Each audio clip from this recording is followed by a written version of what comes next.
Hi தலிகளே, நான் உங்கள் பூவை ராஜி. எல்லாருக்கும் வணக்கங்க. இன்றைக்கி அருமையான நாட்டுக்கோழி குழம்பு எப்படி வைப்போம்னு பார்க்கலாம் வாங்க.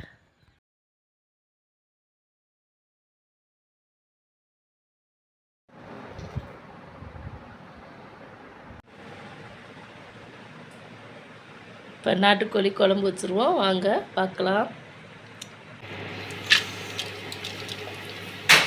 கடலெண்ணெய் ஊற்றணுங்க, இல்லைன்னா நல்லெண்ணெய் ஊற்றணுங்க. போட்டு பட்டை சோம்பு இலை போட்டுக்கோங்க. கருவேப்பிலை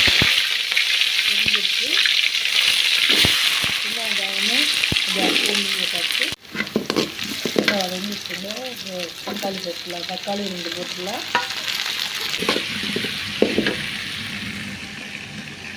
சுத்தம் பண்ணி வச்சுருக்க நாட்டுக்கோழி கறியை இதில் சேர்த்துருவோம்.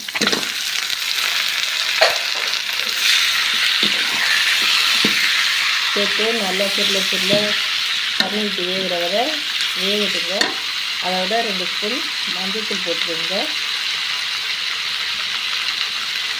மாதிரி சுருள நல்லா வேகணுங்க. தண்ணி விட்டு தண்ணி எல்லாம் விடலை, நல்லா வேகட்டும்.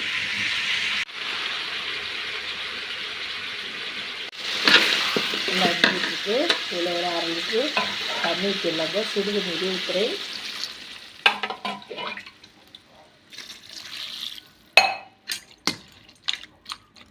அப்படியே வெந்துக்கிட்டு இருக்கட்டும். மசாலா ரெடி பண்ணிடுவோம். அதுக்கு 2 ஸ்பூன் எண்ணெய் ஊற்றி வச்சு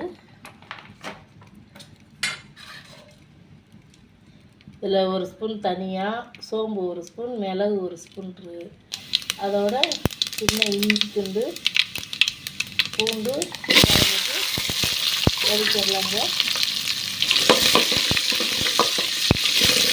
இந்த போல் தேங்காய் பூ சேர்த்துக்கலாங்க.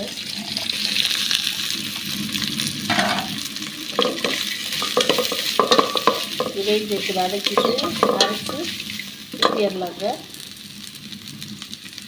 வதக்கணும் இல்லையா, அந்த கிரேவி அதில் ஊற்றிடுவோங்க. இந்த 1 ஸ்பூன் மிளகாப்பொடி போட்டுலாங்க. நான் உரப்பில் கொஞ்சம் 1.5 ஸ்பூனாக போடுறேன்.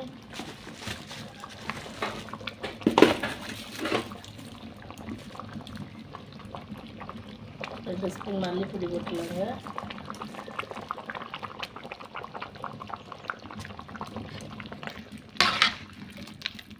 தேவையான உப்பு போட்டுருங்க.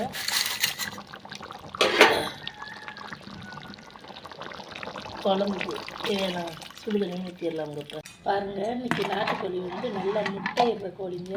இன்றைக்கி தொடர்ந்து கேஸ் இல்லாமல் போச்சுங்க. அதனால நான் இன்றைக்கி விறகடுப்பில் அதை சட்டியில் தாளித்து விட்டு குக்கரில் மாற்றி விட்டுருக்கேங்க. விறகடுப்புலேயே 2 விசில் வரட்டும்.